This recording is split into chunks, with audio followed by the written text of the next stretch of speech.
असं आहे की राज्य सरकारने अनेक गोष्टी जाहीर केल्या, त्याची अंमलबजावणी झाली ते तक्रार असायचं काही कारण नाही.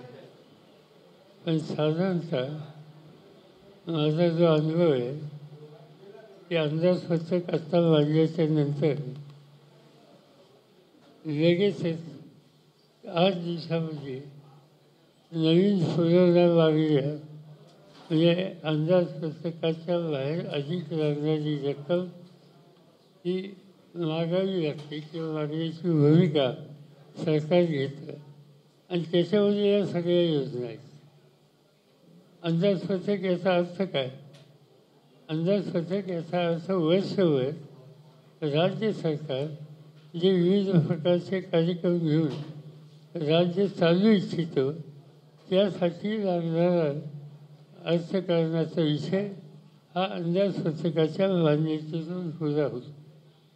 आपण पूर्ण मागण्यासुद्धा घेतो, पण साधारणतः अंदाजपत्रक एकदा मांडल्याच्या नंतर मंजूर झाल्याच्या नंतर 5-6 महिन्यांनी आणखीन काही नवीन गोष्टी करायच्या असल्या तर पूर्ण मागण्या ही करण्याची पद्धत आहे.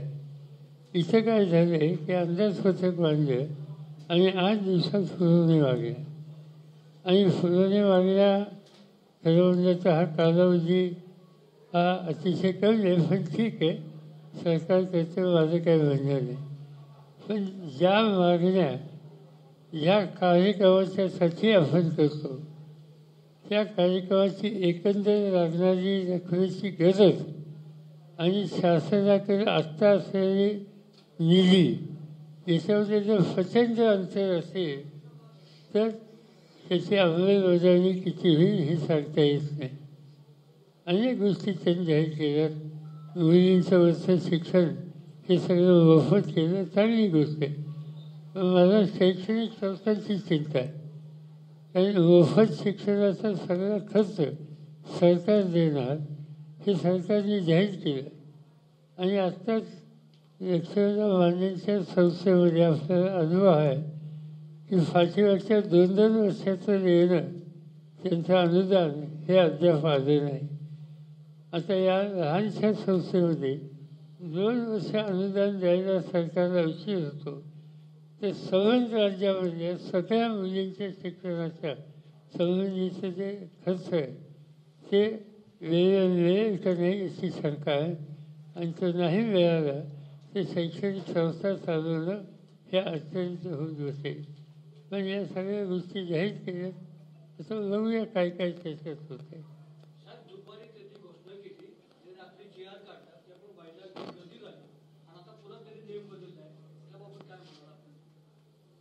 असं आहे की गर्दी होणारच. माझं तर सगळ्या महिलांना किंवा सामाजिक जीवनात काम करणाऱ्या सगळ्यांना आव्हान आहे की या महिलांना योग्य मार्गदर्शन करा, त्यांना फॉर्म त्यांचा भरून द्या, त्यांना त्या केंद्रावर घेऊन जा आणि त्यांचा फॉर्म सादर करा. समाजाच्या सार्वजनिक जीवनात काम करणाऱ्या सगळ्या घटकांनी हे कामच पुढच्या 10 दिवसात करावं की या सगळ्या महिलांचे फॉर्म भरून सरकारकडे दाखल करणं.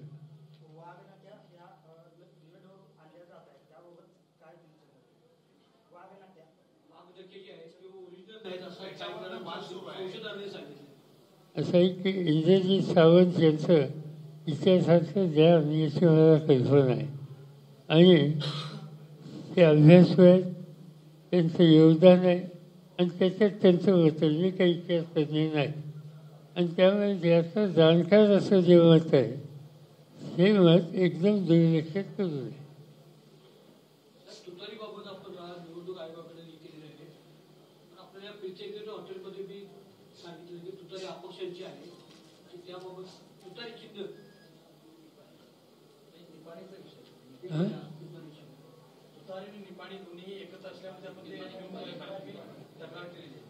आम्ही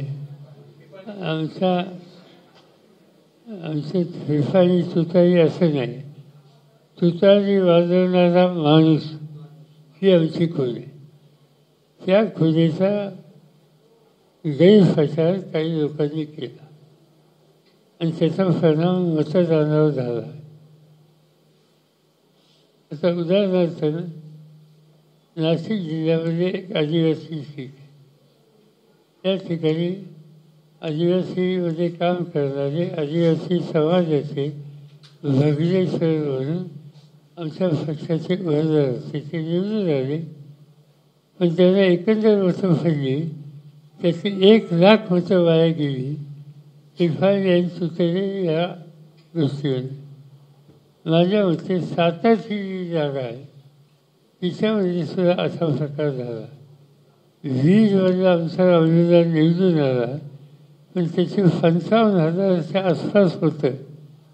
या इरफानी तुतारी या गैरसमज झाला आणि म्हणून आम्ही इलेक्शन कमिशनच्याकडे आणि सोफे कोर्टामध्ये गेलेलो होतो. त्याची काल तारीख होती. आणखी 2-3 विषय होते. एक, राष्ट्रवादी काँग्रेस पक्ष हा जो आम्ही लोकांनी स्थापन केला, नंतर हा पक्ष घेऊन आमच्यातले काही सहकारी गेले आणि निवडणूक आयोगाने त्यांना मान्यता दिली आणि त्यामुळे पक्ष चिन्ह या सगळ्या गोष्टी आमच्या हातातून गेल्या होत्या. पण आम्ही कोर्टातून लढाई केली. आम्हाला म्हणजे तुतारी वाजवणारा माणूस ही खून दिली गेली आणि नाव राष्ट्रवादी त्याच्यामध्ये शरद पवार हा शब्द घालणं कंपल्शन इलेक्शन कमिशनने केलं. त्याची केस काल होती. आणखीन एक गोष्ट होती की जो राजकीय पक्ष निवडणूक आयोगानं मान्य केला त्याला पक्ष म्हणून काही सवलती असतात. पक्ष चालवायला लोकांची मदत घ्यायचा अधिकार असतो, तो आम्हाला नव्हता. आणि म्हणून आम्ही कोर्टात किंवा इलेक्शन कमिशनवर हाही विषय उपस्थित केला आणि इलेक्शन कमिशनने त्यामध्ये हे सगळे आमचे अधिकार आम्हाला दिलेले आहेत. आता जो इश्यू आहे तो इश्यू सुप्रीम कोर्टात निशाणी खुलेच्या बद्दलची आहे आणि त्याची तारीख मला असं वाटतं की पुढच्या 22 तारखेला का 16 तारखेला त्याची तारीख आहे. बघूया त्याचा अंतिम निर्णय काय होतो. निवडणूक आयोगाने साहेब एक निर्णय दिलाय की स्वखुशीने जी देतात ते स्वीकारू शकता आपला पक्ष. एक प्रकारे एक चांगला निर्णय म्हणायचा हा. एक निर्णय चुकीचा म्हणजे आता महाराष्ट्राची विधानसभेची निवडणूक आहे आणि त्या निवडणुकीच्या पार्श्वभूमीवर हा निर्णय आमच्या दृष्टीने अत्यंत महत्त्वाचा आहे, हे उपयुक्त आहे. मराठा आरक्षणाच्या संदर्भामध्ये सरकार दिशाभूल करत आहे असा आरोप जरांगे पाटलांनी केला. असा एक विचार संबंधीची काल मला नोटीस मिळाली महाराष्ट्र सरकारच्याकडून की आज बैठक आहे म्हणून. मी त्यांना कळवलं, काल मी सांगलीच होतो आणि त्यामुळे लगेच आजच्या बैठकीत जाणं शक्य नव्हतं. त्यांनी अधिक पूर्ण सूचना केली आणि यातनं मार्ग काढायची भूमिका मनापासून स्वीकारायची तयारी केली तर त्याच्यामध्ये सहकार्य करण्याची भूमिका राहिली. पण मला माहिती नाही आता काय होणार आहे. का आज मुंबईतसुद्धा अतिवृष्टी झाल्याची बातमी आहे. त्यामुळं कालचं विधानसभेचं कामसुद्धा झालं नाही असं वाचण्यात आलं. त्यामुळे आजची बैठकचं काही माहिती नाही. कदाचित ते कळवतील संध्याकाळी या, पण एकदम मला आत्ता सांगता येणार नाही.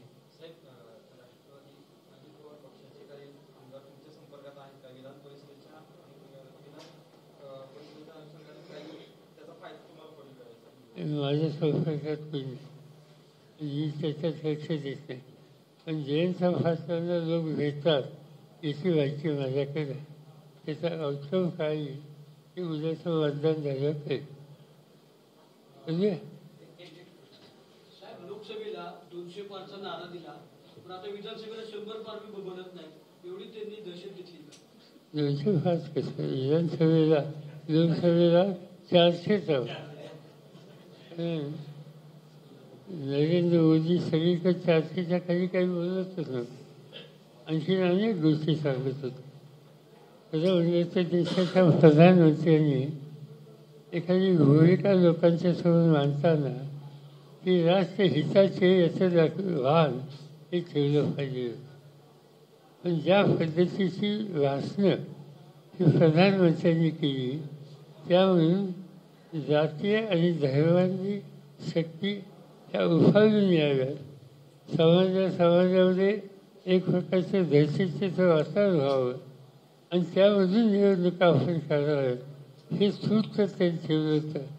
पण या देशाचा सामान्य माणूस आम्हा राजकारण्यांच्यापेक्षा तो अधिक शहाणा आहे आणि त्यामुळं संविधानाचा प्रश्न येऊ ती घटना संविधान त्याचा बचाव करण्याचा निर्णय आणि अतिरेकीपणानं निवडणुकीमध्ये लोकांच्या समोर जाऊन एका चुकीच्या रस्त्यावर देशाला नेणं हा जो प्रयत्न होता हा सामान्य मतदाराने हाणून पाडला.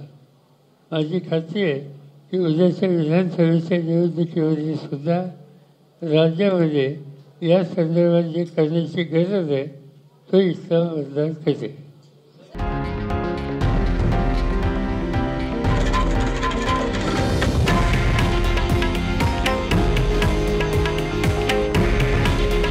हे आहे देशातील नंबर 1 न्यूज नेटवर्क आणि आपण पाहत आहात TV9 मराठी. काळजी तुमची, हित महाराष्ट्राचं.